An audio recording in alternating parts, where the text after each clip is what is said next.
So Mpho, thank you so much for making time to share your insights into the future of leadership. Thank you, Nick. It's absolute pleasure to be here today, and I look forward to hopefully sharing some of my insights with you and your audience. Thank you, Mpho. It's great to have you on the show. And before we walk into the future, can you please tell us a little bit about your background? Where did you grow up?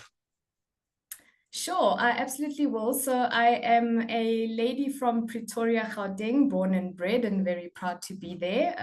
Also did my schooling there, attended University of Pretoria, so I'm a very proud Tukkie.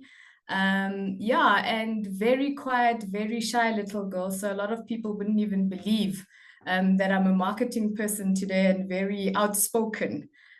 As such, but I would attribute that to, I guess, the practice that I've had over the years Right. in my career.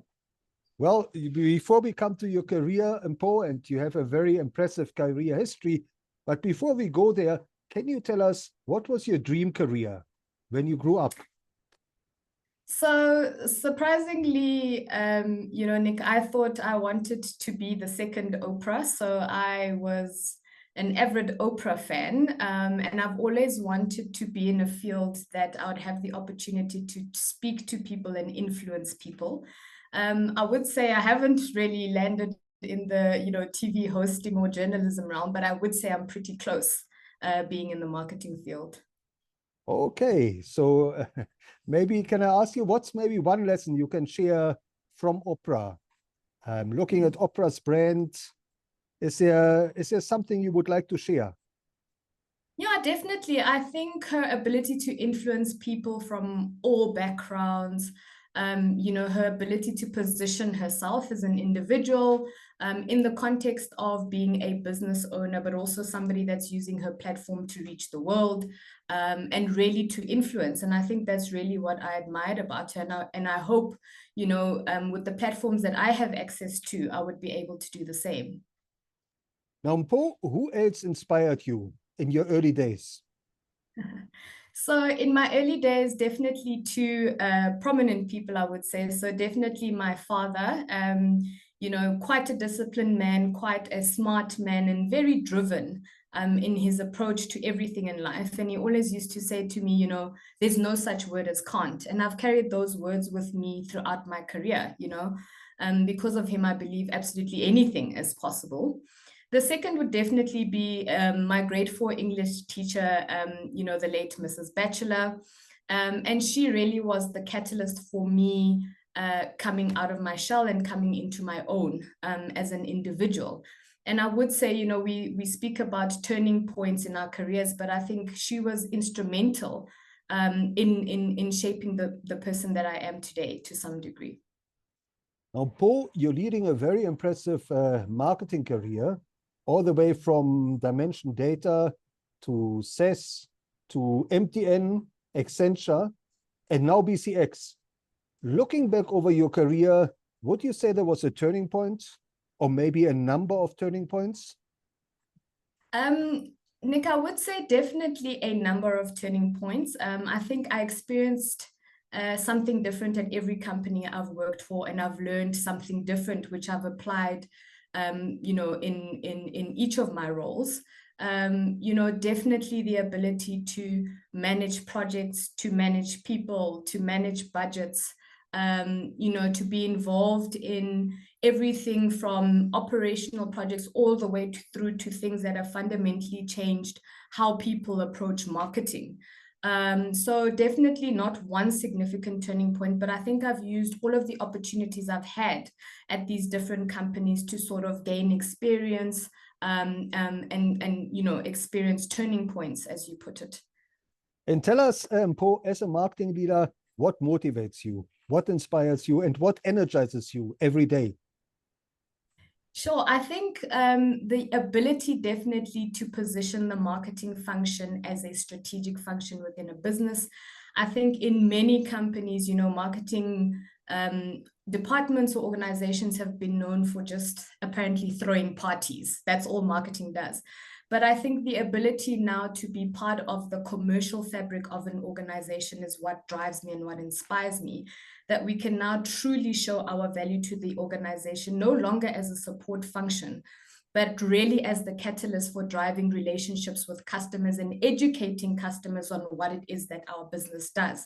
And in turn, we're actually able to now show the return on investment from a marketing perspective, and it's becoming a little bit more scientific than it used to be. So I think the ability to truly show the value in monetary terms from a marketing perspective really drives me. Now, Mpho, looking into the future, and I know it's a big question, but what is the future of leadership and maybe leadership in marketing? What does that mean to you? What do you see? What are the changes on the horizon? And where do you see the future of leadership in marketing going?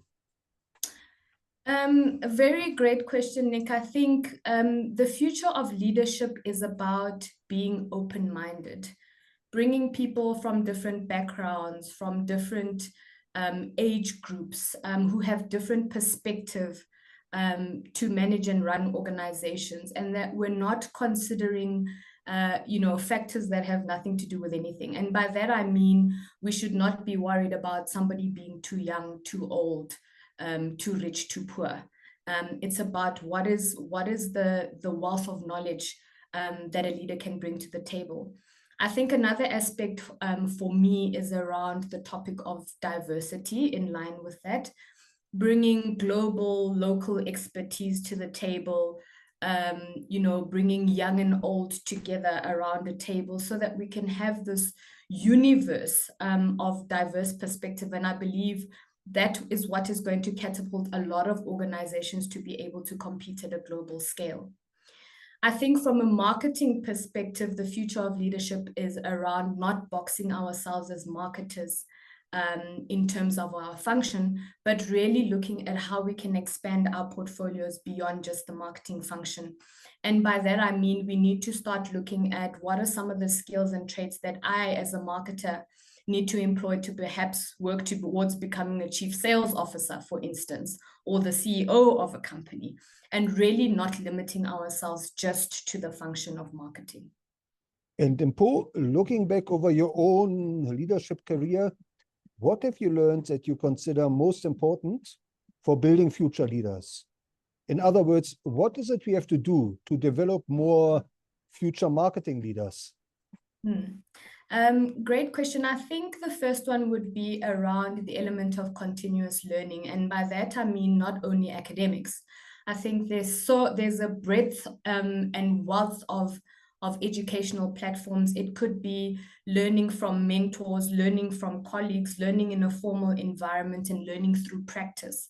And I particularly like the element of learning through practice because you can volunteer, for instance, in your work environment to do a project that's out of your typical scope and learn through that.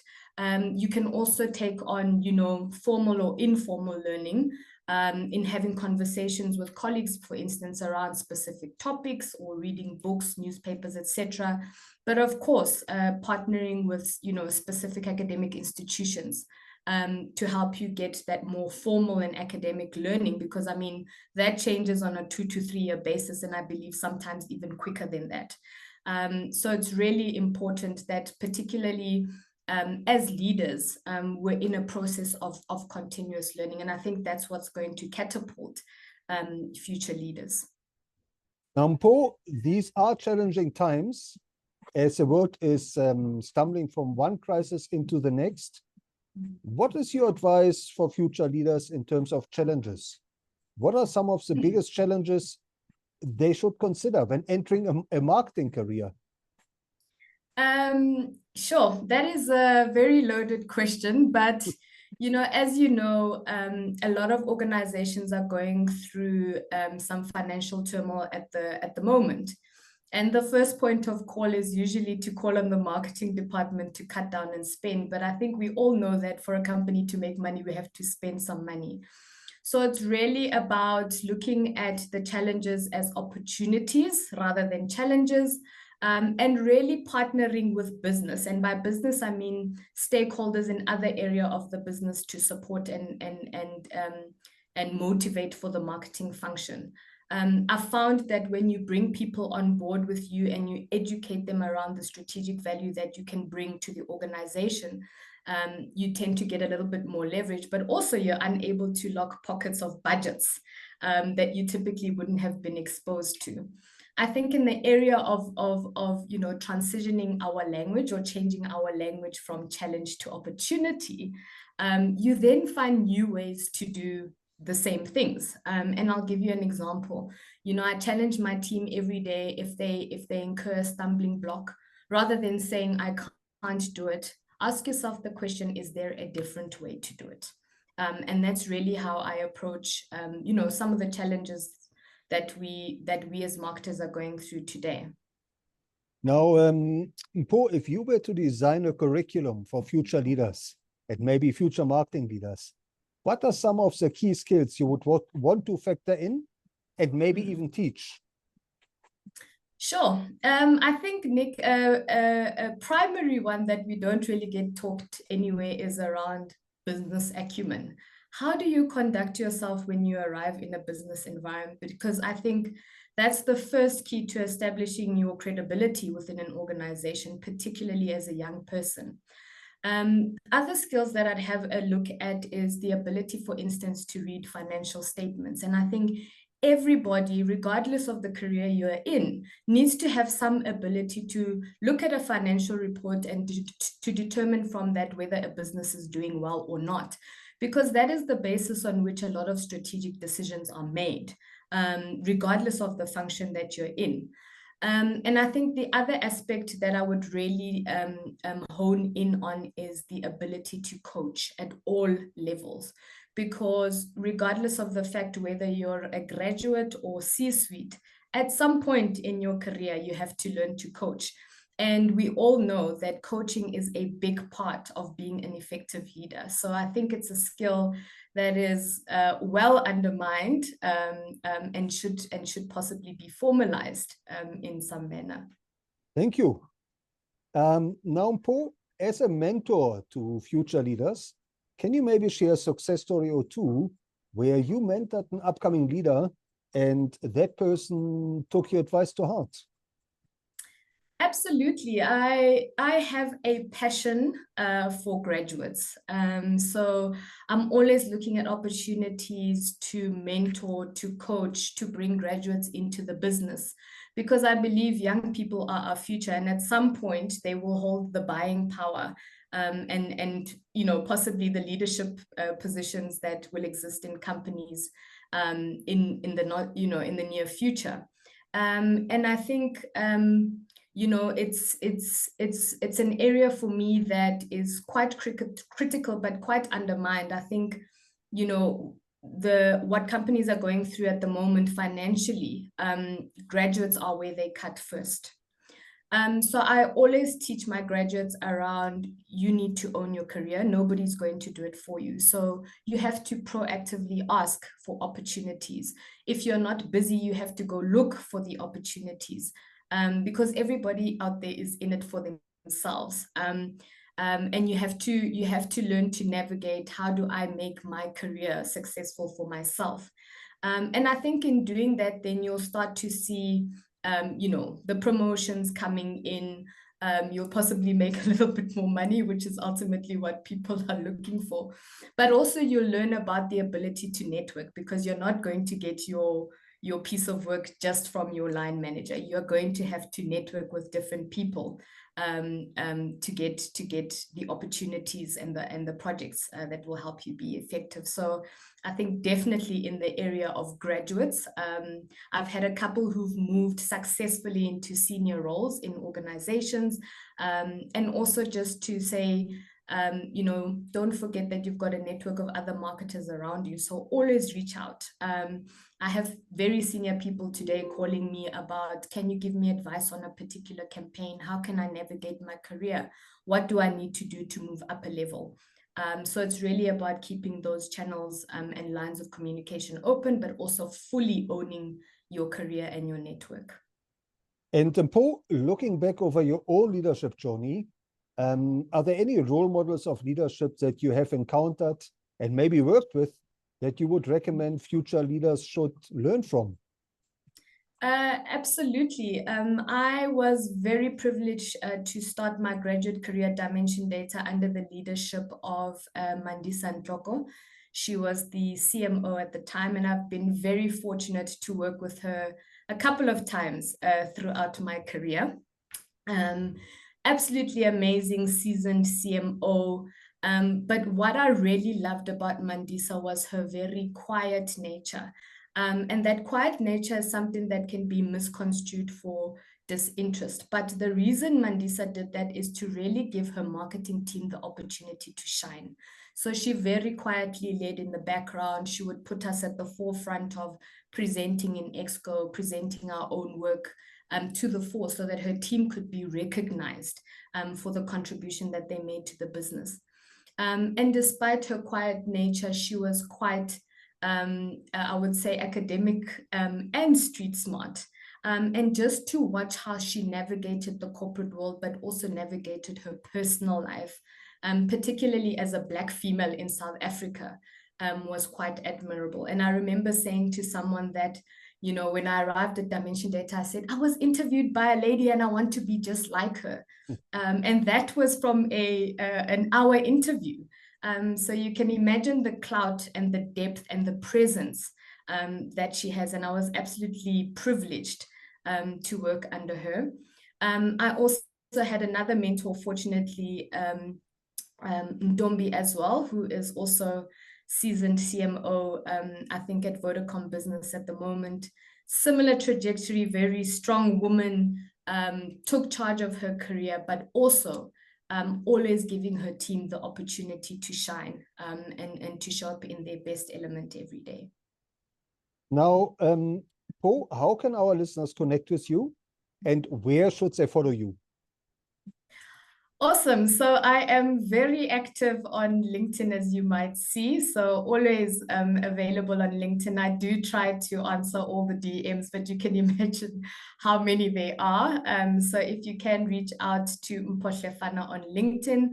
I am also available on Instagram. I think being a marketing person, it's expected that I am available on Instagram. So also Mpho Hlefana on Instagram. And those are the primary platforms where I can be reached. Thank you. And last but not least, Mpho, what is your message to the millions of learners out there who are looking to finish school, to start a career? What are maybe one or two success factors they should keep in mind?